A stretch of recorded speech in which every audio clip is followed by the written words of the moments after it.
Under 10 এর পর under 13 শুরু হচ্ছে এবং এই টুর্নামেন্টের 75তম ম্যাচ এবং 76তম ম্যাচে আন্ডার 16 অনূর্ধ্ব 16 প্লেয়াররা প্রতিদ্বন্দ্বিতায় থাকবে।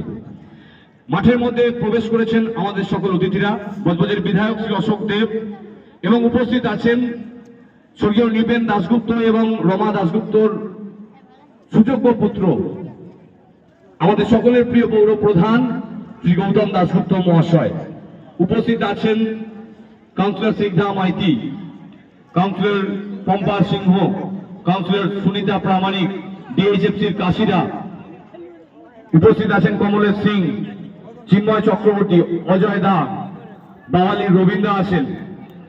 জনকল্যাণ সমিতির পক্ষে উত্তম দা, প্রভাস দা, শাহাবুদ্দিন সকলে উপস্থিত আছেন। উৎপল দা, প্রত্যেকের উপস্থিতিতে পরিচিতি পর্ব এবং প্লেয়ারদেরকে উৎসাহ দিচ্ছেন, তাদেরকে ভালোবাসা শুভেচ্ছা বিনিময় করছেন বিধায়ক অশোক দেব, চেয়ারম্যান গৌতম দাশগুপ্ত, ভবিষ্যতের তারকা ফুটবলার, এবং এরাই আমাদের এলাকার গৌরব, বজবজ ফুটবল একাডেমি এবং পূজালী অ্যাথলেটিক ক্লাব।